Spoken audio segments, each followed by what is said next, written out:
Buenos días, México. Buenas tardes, España. Esto es Qué hilo tan fino que da voz a la memoria. La memoria es un hilo delicado pero resistente, un hilo que une generaciones, historias, afectos y experiencias, que aunque pertenecen al pasado, continúan dando sentido a nuestro presente. Desde el Ateneo Español de México, institución dedicada a la preservación, investigación y difusión de la memoria del exilio republicano español en México, nace Qué hilo tan fino que da voz a la memoria.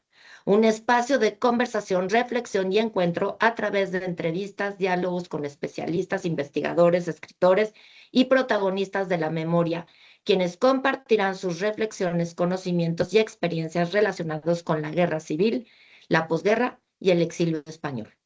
Cada semana nuestros invitados nos ayudarán a descubrir historias que merecen ser contadas, documentos que guardan voces del pasado y experiencias que continúan inspirando el presente.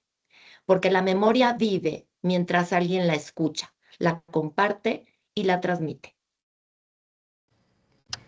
Bienvenidos a Qué hilo tan fino, es un programa del Ateneo Español de México. Puedes continuar, por favor, Cristina. Donde la historia se encuentra su voz y la memoria sigue tejiendo su camino hacia el futuro. En este quinto episodio abordaremos el tema Memoria Democrática, Reparación y Justicia, las acciones y actividades que dignifican la memoria de quienes sufrieron la guerra civil, la posguerra y más adelante el exilio. Para conversar sobre este tema contamos con la presencia de Eduardo Ranz Alonso, abogado y doctor mención cum laude por la Universidad Carlos III de Madrid, por la tesis Relevancia de la memoria histórica en el ordenamiento jurídico y documental en España. Es profesor de Derecho Internacional Público en la Universidad Carlos III de Madrid. En 2018 logró la única resolución en memoria histórica, la cual autoriza exhumar en el Valle de Cuelgamuros y ha iniciado más de 500 procesos legales de retirada de simbología de exaltación franquista. Durante la 13ª legislatura fue vocal asesor en el gabinete del Ministerio de Justicia. Es autor del libro No matarás, Memoria Civil, del 2020, con prólogo del expresidente de gobierno José Rodríguez Zapatero. Hablaremos sobre los desafíos y problemáticas sobre la reparación a las víctimas de la guerra y los juicios para recuperación de restos, así como el retiro de simbología franquista. Soy Cristina Ruiz Escobio. Y yo soy José Alonso y esto es Esto es, Qué hilo tan fino. bueno, pues bienvenido, Eduardo. Bueno, yo encantado de estar colaborando con Hilo tan fino y encantado de poder tener esta plática que sin duda pues será de interés junto con los otros compañeros que ya han precedido esta palabra y que generará pues un cierto interés divulgativo y sobre todo un recuerdo en la memoria de todas aquellas personas que descienden de quienes se les obligó a abandonar su patria y se les robó toda una vida. Así es. Eduardo, ¿qué papel desempeña la ley de amnistía en los planteamientos de la recuperación de la memoria de la transición? Bueno, En la transición. sí, hablamos mucho de la ley de amnistía, pero también conviene recordar que eh, en España, hagamos un poco de contexto, en España durante el franquismo hubo una serie de leyes fundamentales, se llamaron así, que más o menos vendrían a ser unos capítulos de la Constitución, esto, bueno, una comparativa un poco cuestionable, pero para que nos hagamos una idea. Y hubo un momento en que el rey Juan Carlos, ese rey Juan Carlos, no este rey Juan Carlos, pues confía en la persona de Torcuato Fernández Miranda, que en ese momento era el presidente del Congreso, de las Cortes, entonces se llamaba procuradores, y Torcuato llega a la conclusión que la mejor manera para poner, bueno, para derribar jurídicamente el franquismo es hacer una nueva ley fundamental, con la diferencia que esta vez Franco ya no está vivo. Eh, el rey Juan Carlos esto lo refrenda, tienen conversaciones, ya empieza a entrar en nuestras vidas políticamente Adolfo Suárez y ahí se gesta un clima de una serie de normas, dos en concreto, para la reforma política. Esto era muy importante porque, por un lado, había que legalizar a los partidos políticos. En un primer momento se legaliza, digamos, a los más moderados, Partido Socialista, y en un segundo momento se legaliza al Partido Comunista, que era el gran debate. Por un lado, por lo que suponía el Partido Comunista en esos años, y por otro lado, porque también Suárez sabía que si quería continuar su carrera política, en ese momento él pensaba que iba a tener una rivalidad importante con Santiago Carrillo. La Constitución del 78, que en ese momento no existía, está pensada para dos partidos, pero no para dos partidos como se puede creer que es el Partido Popular o el Partido Socialista. Está pensado para UCD y el Partido Comunista. ¿Qué ocurrió? Que con el tiempo, pues UCD se rompe, se disuelve, y el Partido Comunista nunca llega a tener un resultado electoral significativo en esas primeras elecciones. Es el Partido Socialista el que arrasa. Pero esta ley era importante porque por un lado legalizábamos al partido y por otro lado también teníamos que legalizar al político, que no era legal. La transición en España nos viene dada desde fuera de España. Nos viene desde el sur de Francia, nos viene desde el centro de Europa, nos viene muchísimo más desde México. Y esas conversaciones, esas negociaciones, que también algunas se produjeron en Estoril con la figura de Don Juan, el padre de Juan Carlos I, en fin, pues se genera eso. Y ahí tenemos las reformas políticas, es decir, legalizar los partidos y legalizar a los políticos que en ese momento no podían todavía participar en las elecciones. Luego nos encontramos con la ley de amnistía, porque hay una situación, que es que esas personas fueron acusadas de una serie de delitos que en algún momento dado, pues esos delitos deben ser amnistiados, pero no confundir la amnistía de esos años con lo que se puede sonar ahora del tema de la amnistía que tiene que ver con los partidos catalanes. Ahí era una situación política de víctimas del franquismo y demás, y la ley de amnistía, que es un texto que tiene un folio y medio, y hemos pensado que no se puede tocar, pero lo cierto es que hubo una reforma legal posteriormente para, una vez que se había amnistiado a esas personas, no tanto esos delitos como a esas personas, luego se les regularizara su seguridad social, es decir, los que salían de la cárcel, los que salían de la cárcel pudieran salir del régimen penitenciario con derechos y libertades fundamentales, que los que estaban en el exilio pudieran cruzar la frontera sin peligro de ser detenidos, en fin, recuperaran su nacionalidad, sus derechos. Y eso luego pues se reforma con la seguridad social. Es un invento la ley de amnistía del que no habíamos vuelto a hablar, porque en ese momento esa es la finalidad. Pero como 30 años después, con el proceso judicial seguido contra el juez Garzón, hay 3 procesos judiciales contra el juez Garzón, pero hay uno que tiene que ver con la memoria histórica. Y también conviene recordar que el proceso seguido contra el juez Garzón en memoria histórica, el juez Garzón quedó absuelto. Otra cosa es que sumado a los otros dos, pues su carrera como juez, como magistrado, pues se quedó muy, muy, muy tocada, ¿no? Pero es ahí, en ese momento, y estamos ya en el año 2007, hemos pasado del año 77 al año 2007, cuando se modifica por parte del Alto Tribunal la interpretación de la ley de amnistía. Y la ley de amnistía ahí se convierte en una interpretación muy cuestionable, en un paraguas para el amparo de todos aquellos, tenemos que decir, supuestos torturadores porque no han llegado a ser condenados judicialmente, me refiero, no socialmente. Y la ley de amnistía en ese sentido es una traba, pero es una traba que surge 30 años después, pero no es la única. Por tanto, el ámbito legislativo, pues la conclusión a la que llega cualquier jurista es que la justicia pues, es la gran ausente en lo que tiene que ver con memoria histórica o memoria democrática. Eduardo, con todo esto que dices, entonces en los primeros años de la transición hasta antes de esta ley del 2007, ¿cómo fue toda la cuestión de la reparación y la justicia? ¿Hubo alguna reparación? ¿Cuándo empezaron las exhumaciones? ¿Cómo empezó estos procesos y cómo se presentaron? Bueno, efectivamente, tenemos que saber qué es la reparación, sobre todo en el contexto de esos años. Y la reparación, ahora también, pero en ese momento más marcado, pues son dos. Una, exhumaciones. Dos, pensiones, compensaciones económicas, ¿no? Uno más de carácter moral o familiar y la otra pues de carácter económico. Durante esos años más avanzada la democracia, ya quizás finales de los 70, ya sobre todo con el primer gobierno de Felipe González, pues sí hubo una serie de derechos económicos, como fueron las pensiones de viudedad para republicanos. Entonces, un jovencísimo diputado llamado José Luis Rodríguez Zapatero, que luego fue presidente, llevó una iniciativa al Pleno del Congreso para que se igualaran en derechos a aquellos militares republicanos con los militares de la democracia. Es decir, como si no hubieran sido suspendidos durante 40 años, ¿no? Que se equiparara luego una jubilación como si nunca hubieran dejado de trabajar en ese sentido. Con lo cual, pues todo eso era una cierta reparación moral y es verdad que ahí hubo un movimiento de dinero importante.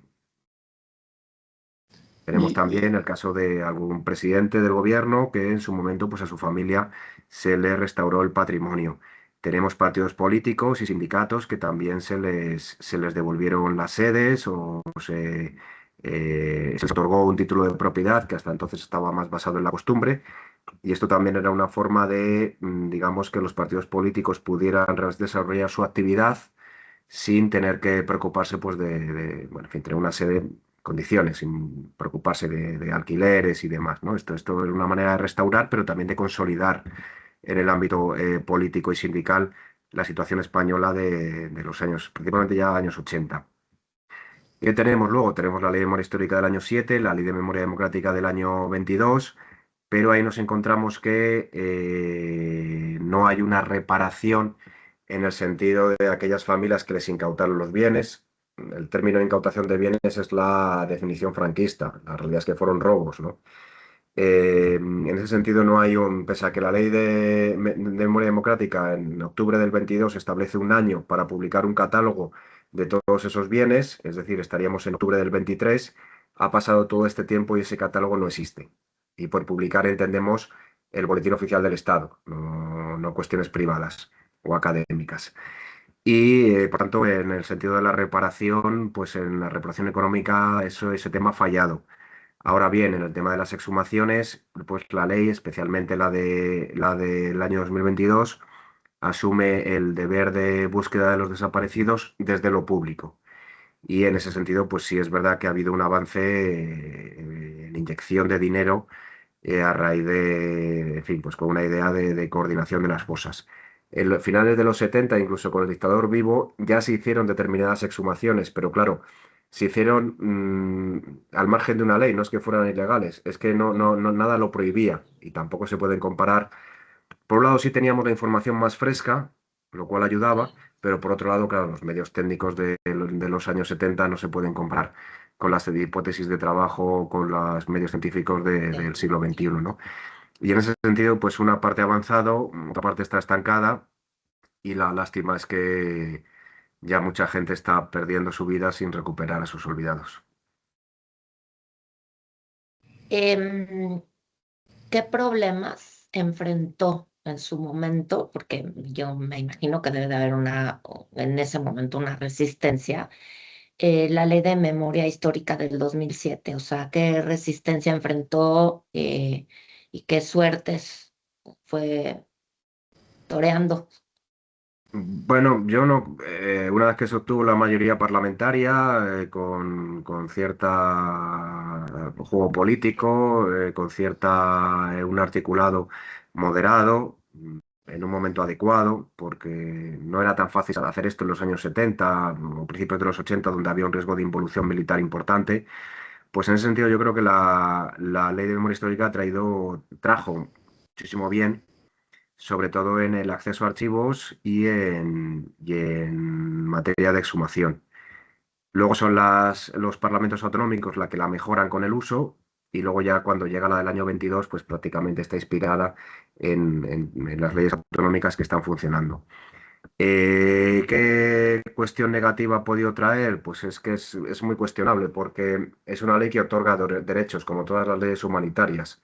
Es decir, si a una familia le está reconociendo el derecho a recuperar a sus olvidados o a otra familia le está reconociendo el pasaporte español como símbolo identitario, no le está restando el derecho a nadie, no le está quitando nada a nadie, sino que le está sumando derechos humanos, derechos fundamentales. Y es verdad que esto pues hay quien no lo ha entendido, pero quien no entiende estas circunstancias, pues esto dice muy poco de la educación de esos años, ¿no? Y quien no entiende los derechos humanos y quien no entiende la reparación y la verdad, pues desde luego, en mi opinión, es gente muy mal educada.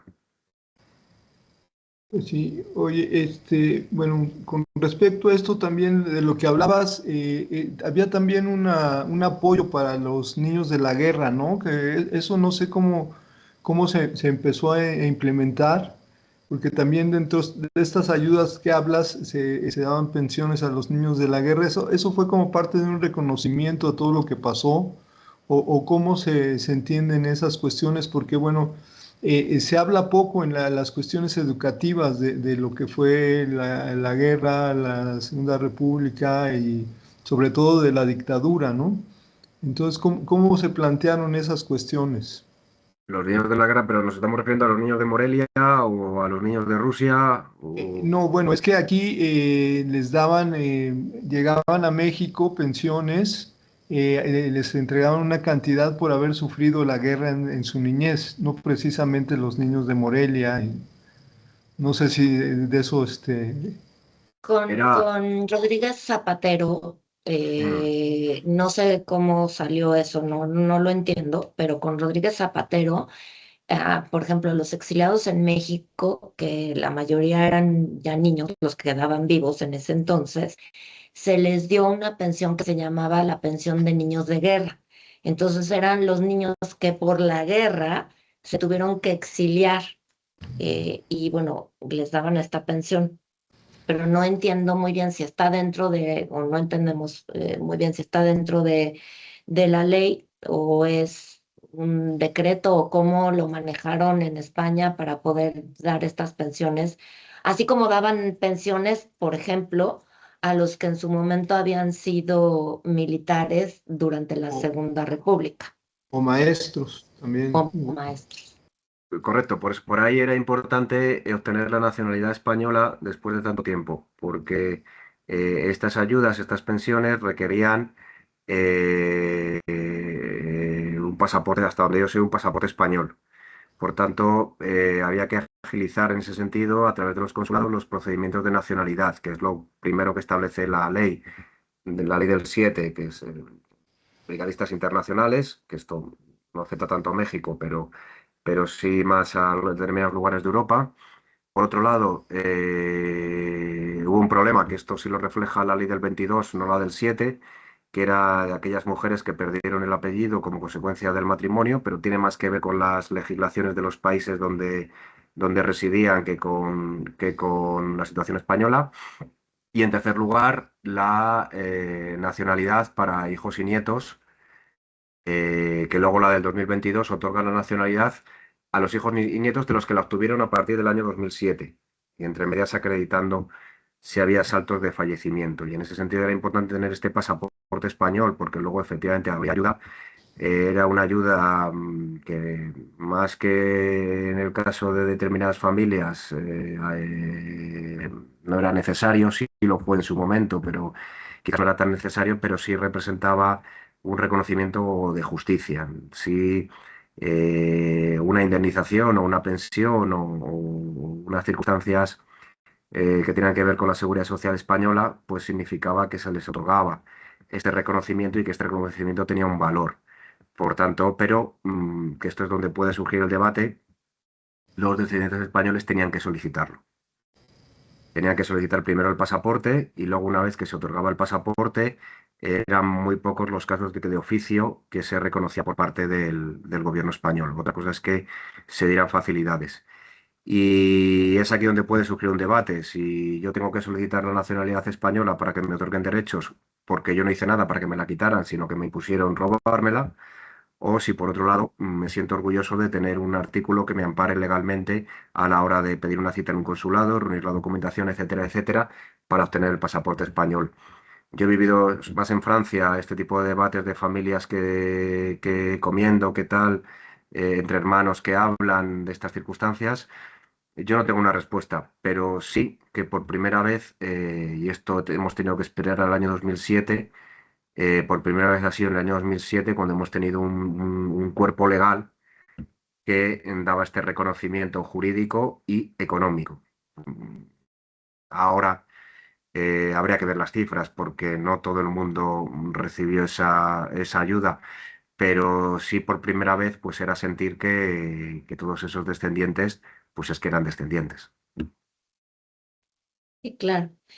Em, Parte de estas víctimas, ¿no? O parte de estas consecuencias, porque los hubo, yo no entiendo, yo no sé, por ejemplo, en México existe la doble nacionalidad, no sé si en España suceda un poco lo mismo, o reconocida como tal, y desde qué año, porque lo que sí pasó es que, por ejemplo, muchos españoles que llegaron a México, en el caso específico, no sé si en otros países, los que llegaron a México y que solicitaron la nacionalidad mexicana para poder laborar o tener una vida pues, más ad hoc a México, en automático, durante el franquismo, les retiraban la nacionalidad española y muchos años después pudieron recuperarla. Como bien dices, es un robo de identidad o de nacionalidad porque no está bien, ¿no? Y esto tiene mucho que ver, o me quiero enfocar en este sentido y en lo de las pensiones y en la reparación. ¿Son actos de justicia? O sea, sí son actos de justicia el que sucedan estas cosas. O sea, ¿sí ves la justicia en ese sentido plena o falta mucho?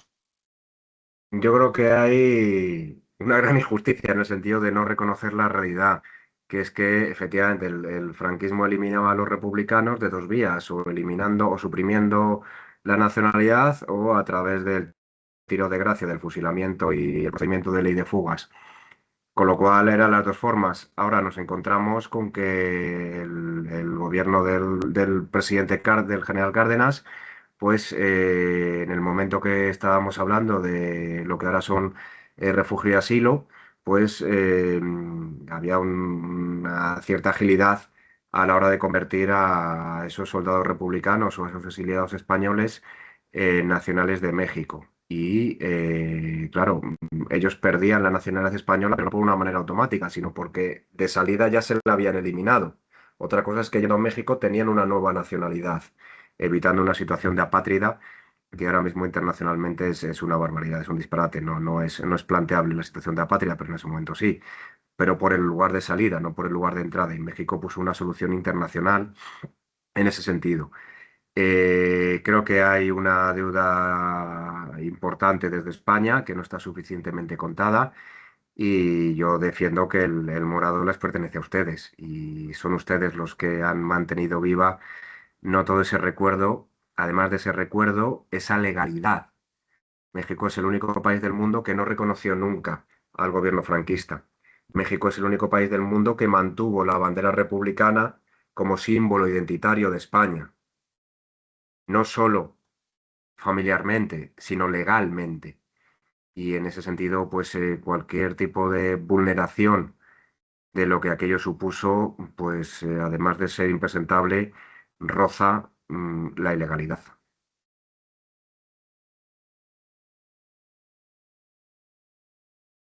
No os oigo, no sé si soy yo. Perdón, sí, Ahora, no, te decía que, bueno, dos cosas.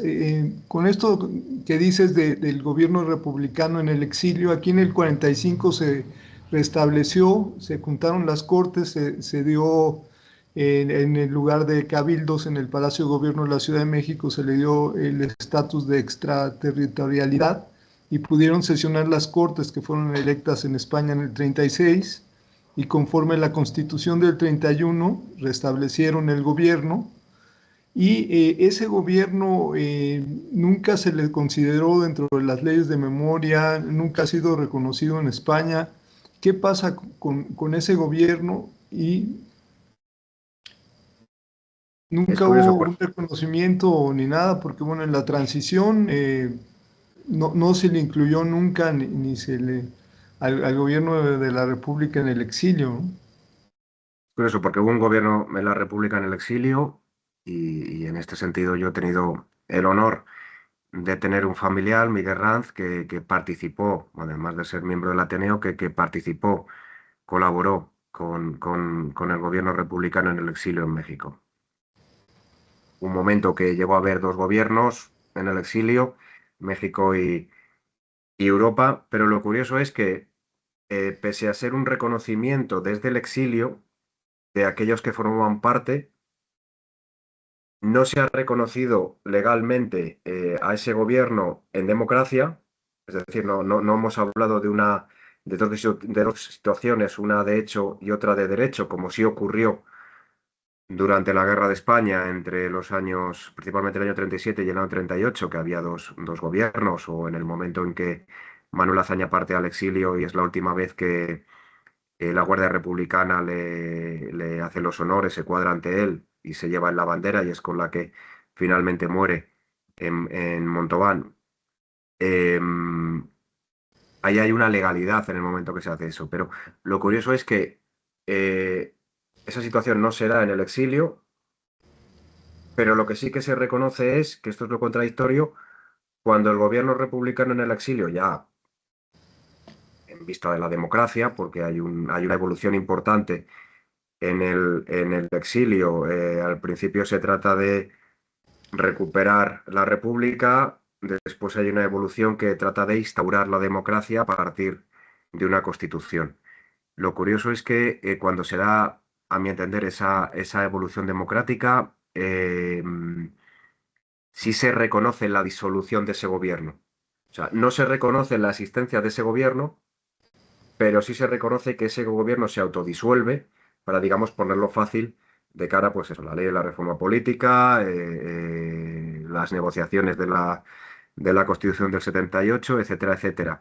Y yo creo que es solo el único gobierno que ha sido reconocido su disolución, pero ni su existencia, ni tampoco ha tenido un homenaje posterior desde el punto de vista parlamentario. No ha tenido no se han publicado sus actas desde el punto de vista oficial, me refiero. No hay un cuadro en un salón o no hay un busto de algún presidente. Si es verdad que solamente la familia del presidente Negrín, pero esto ya es otra cosa, ha recuperado parte de sus propiedades, pero yo diría que es el único caso, pero no exactamente los miembros del gobierno en el exilio, que es pues efectivamente una gran injusticia porque los miembros en el exilio fueron quienes costearon, quienes sostuvieron económicamente e intelectualmente, pues esa administración que finalmente pues acaba muriendo porque agonizaban bueno, en fin, era una cuestión más moral que legislativa o ejecutiva. Mm. Oye, y bueno, la otra pregunta que te quería hacer es con respecto a todos estos juicios que se llevaron a cabo, que la gente de España fue a hacerlos a Argentina, por toda esta dificultad de hacerlos en España, sobre todo, bueno, muchos juicios con respecto a las exhumaciones, con respecto a juzgar crímenes de guerra y sobre todo estos casos de los niños robados o los niños que sustraían en los partos o de las mujeres en la prisión o eh, ¿cómo se ve eso en España o por qué se dio este fenómeno y qué seguimiento ha tenido? Bueno, yo tuve el honor de formar parte de ese equipo de abogados que viajaron a Buenos Aires a los juzgados de Comodoro Pi. Claro, aquí veníamos a España, que ya era suficiente, ya era mucho si conseguíamos una admisión a trámite de algún proceso judicial. Eh, no digamos ya si se citaba a declarar algún, insisto que tenemos que decir, supuesto torturador, esto ya era un avance, pero por parte del juzgado no había para nada facilidades. Ahora viajábamos a Buenos Aires, me acuerdo de Cesión Mendieta que viajó ese mismo día a su cumpleaños, se montó en Barajas con 87 años, llegó a Buenos Aires con 88 años. Pude ver cómo había un respeto absoluto por parte de los funcionarios. Esto fue era un mes de diciembre. Pude ver cómo había un respeto absoluto por parte de los funcionarios, salían, daban facilidades. Ascensión viajó con su hija Chon. Si su madre en este momento no se encuentra bien, paramos, citamos otro día, no hay ningún problema. Esto lo pongo como anécdota, o yo tuve entre mis manos la sentencia de la condena de muerte de Salvador Pusantic, porque su hermana Mersona también declaraba y lo pudimos ver ahí, o en la cafetería del juzgado, que se acercaba muchísima gente con cierta admiración cuando sabían que había un familiar ahí.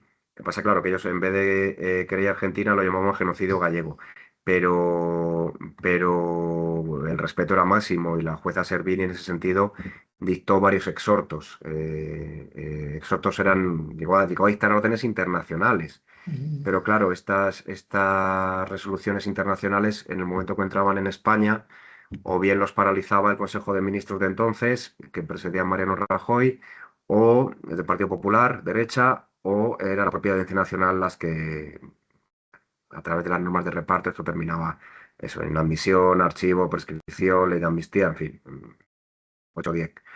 Y luego la querella argentina seguía viva, sigue viva, pero es verdad que desde el punto de vista procesal, los fiscales argentinos pues han cambiado de parecer y tiene sentido porque han empezado a oponerse, hace ya tiempo que se oponen, pero tiene sentido porque el planteamiento de los fiscales argentinos es que, o sea, ¿qué hacen los jueces argentinos dictando este tipo de resoluciones internacionales sobre un país que este país no tiene el menor interés en investigar su pasado o en enjuiciar o en instruir? Por tanto, la primera parte, los hermanos argentinos nos dieron una lección tremenda de derechos humanos. Todavía estaba muy reciente las Madres de Mayo, las Abuelas de Mayo, eh, pero por otro lado, pues también la decisión judicial de los fiscales, pues también no deja de ser lógica, ¿no? Que llega un punto en que quizás no son ellos. España era un referente en justicia universal, en justicia internacional, pero tuvimos un problema que es que la deuda española en su momento pues como un 30 o un 35%, casi un 40%, somos deuda del gobierno chino. Es decir, 2 de cada 3 españoles somos propiedad del gobierno chino, por decirlo así. Hubo una serie de problemas con el Tíbet, de jurisdicción universal, y en ese sentido, pues el gobierno de España iba a entrar a investigar esos delitos y el gobierno chino pues le impuso a Mariano Rajoy que la jurisdicción universal debía desaparecer en España. Lo curioso es que los ordenamientos jurídicos como Argentina, etcétera, etcétera, lo mantienen heredada de nosotros, pero nosotros ya no la tenemos desde hace bastante tiempo. Pero, por otro lado, los gobiernos que han venido después tampoco la han restaurado o tampoco han legislado no restaurándola, pero sí volviendo a generar una cierta protección internacional en la que España era referente. Gracias a eso se pudo dar una orden de detención contra Estilingo o contra Pinochet, ¿no? Pues esto a día de hoy no sería posible desde un punto de vista español, me refiero. Y ahí pues hemos perdido un ejemplo de lo que éramos, pero también la crítica es que tampoco los que han venido después ha tratado de solucionar estos efectos. Por tanto, pues muy duro y muy cuestionable todo, claro. Claro. Bueno, parece que Bueno, mi compañera... ya que tocas precisamente este tema del cambio de gobiernos y de, en fin, una serie de circunstancias, em, vemos que hay un avance en la exhumación de cuerpos, no así en la simbiología, y obviamente hay algo que entorpece que estos procesos sean. Y sobre todo, pues de cara a que sobre todo, o sea, pensando en provincias y en municipios y tal, pues hay diferentes ideologías, ¿no? Hay gente de derechas que todavía cree que la guerra civil no existió, ¿no? Y pues los tiempos que corren no ayudan y los tiempos que vienen para España, que espero no, pero todo parece indicar que sí. ¿Qué va a pasar? ¿Se va a detener? ¿Qué va a pasar? ¿Crees que en algún momento la ley de memoria democrática desaparezca, la modifiquen de tal manera? O sea, eh, en nuestro caso, o bueno, por lo menos en mi caso particular, me aterra, ¿no? Pensar que todos los derechos que el exilio y la gente que sufrió la guerra y los descendientes, hoy tenemos gracias a esas leyes, ¿no? Pues llegue alguien y de un plumazo nos diga, se les acabó. Claro, la retirada de simbología es la gran asignatura pendiente de este gobierno, es la gran asignatura pendiente. Retirada de simbología son calles, avenidas, plazas, derechos y distinciones, medallas de oro.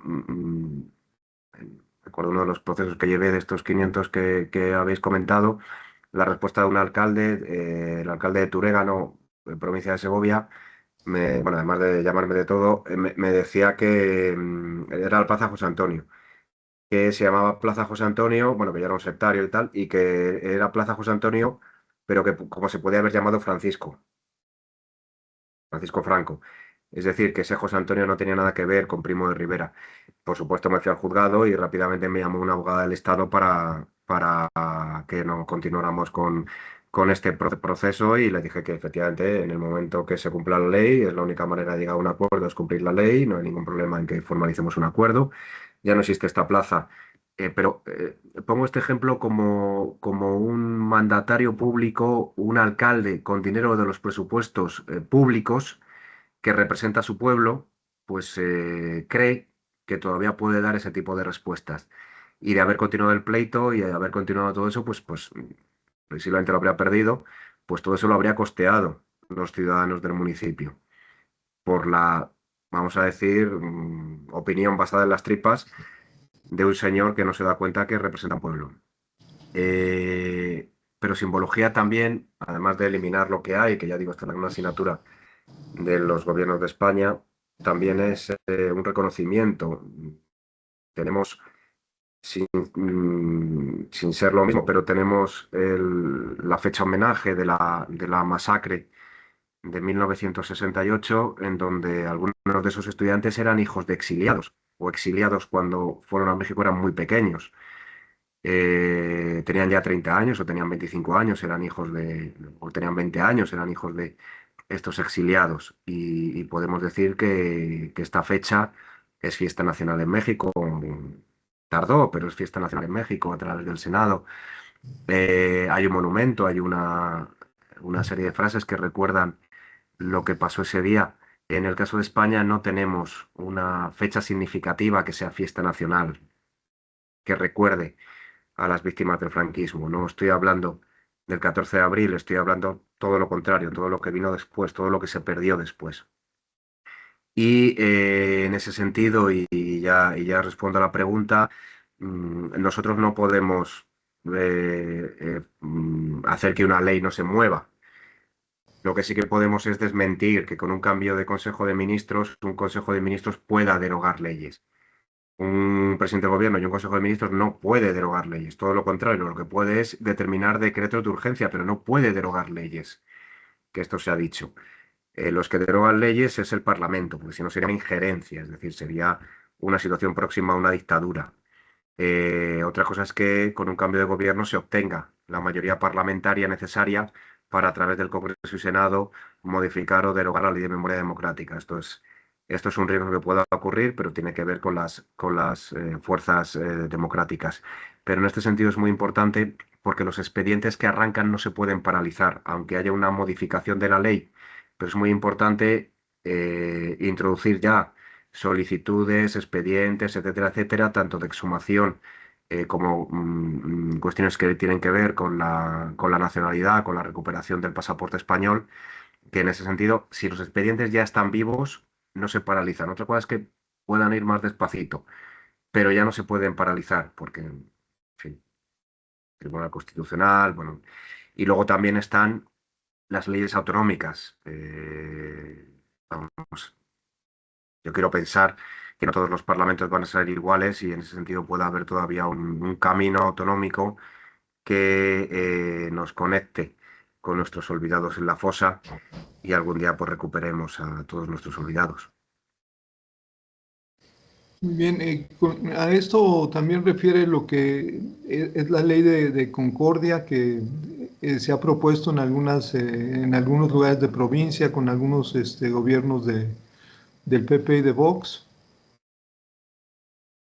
¿O cuál es la situación con esas propuestas que hacen? ¿Es esto que nos dices?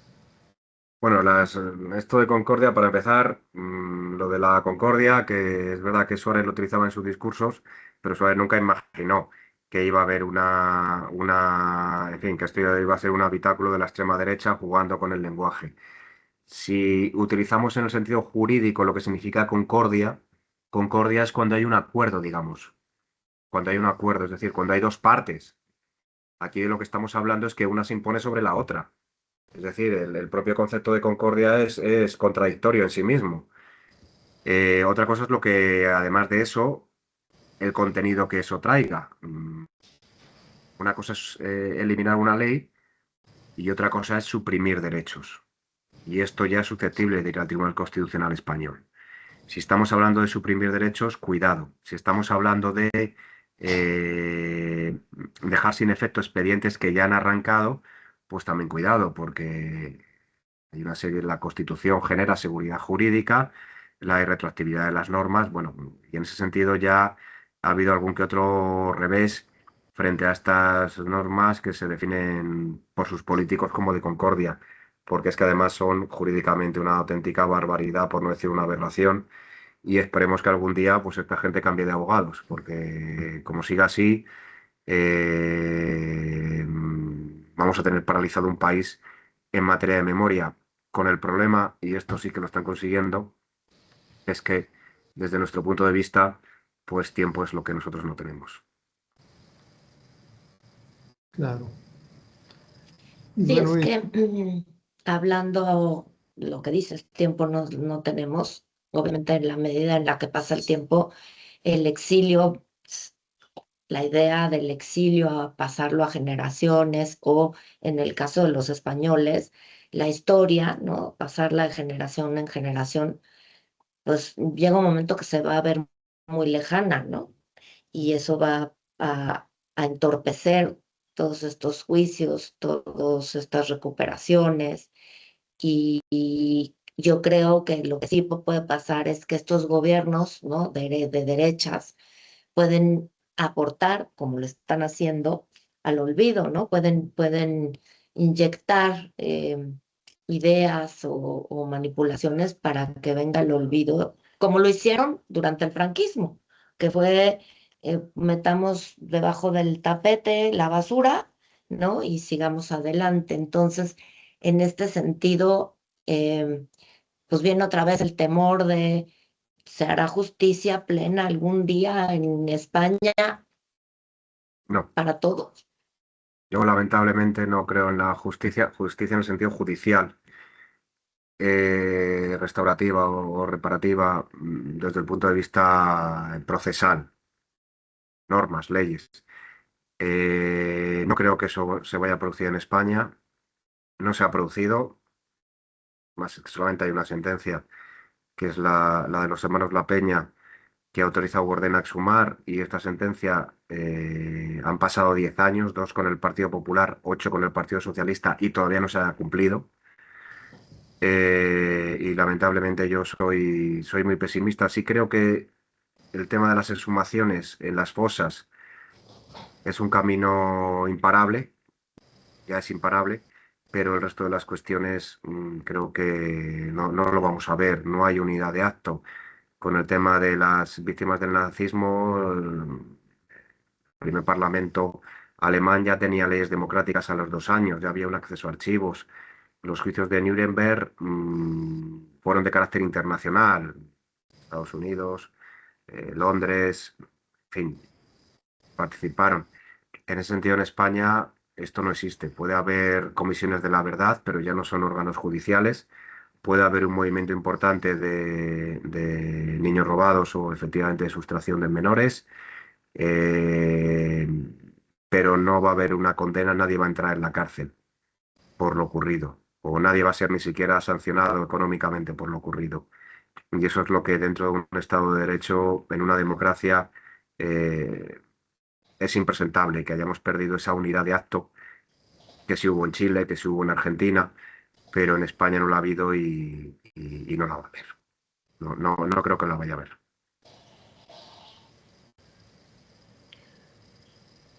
Bueno, pues Cristina, ¿tendrás alguna otra pregunta? O, y Bueno, tu pues micrófono. un poco quizás está destinado al olvido algunas de estas cosas y serán pues solo recuerdos lo que nos lleva a seguir esta idea de el hilo que damos a la memoria para que precisamente no se olvide, no se repita y en la medida de lo posible haya una reparación de daños, aunque sean generaciones después. Pues bueno, hemos llegado al final de este quinto episodio de Qué hilo tan fino que da voz a la memoria. Agradecemos a Eduardo por compartir con nosotros sus reflexiones, experiencias y conocimientos sobre la problemática de la reparación a las víctimas de la guerra y posteriormente durante la dictadura. Un tema que nos recuerda que la historia y el exilio de miles de españoles no solo es un relato ocurrido, sino son los que aún perduran y siguen tocando las vidas de muchas personas. Desde el Ateneo Español de México reafirmamos nuestro compromiso de seguir siendo un espacio de encuentro, investigación y difusión de la memoria del exilio republicano español. Los invitamos a seguir nuestras actividades a través de las diferentes redes y acompañarnos en los próximos episodios. Yo soy Cristina Ruiz Escobio. Yo soy José Alonso. Esto fue Qué hilo tan fino que da voz a la memoria. Eduardo, muchísimas gracias por estar con nosotros aquí y compartir toda esta información y todas estas reflexiones con nosotros. Pues Porque mientras muchas gracias a Hilo Gracias, tan Eduardo. fino, porque muchas gracias a Hilo tan fino, digamos ya al Ateneo Republicano de México, que no hace falta ponerle el apellido republicano, porque es el mejor ejemplo de reparación y sobre todo de verdad. Así que salud y gracias por todo lo que hacéis. Gracias. Porque Gracias. mientras haya quien recuerde, la memoria seguirá encontrando su voz. Hasta la próxima. Muchas gracias. Gracias.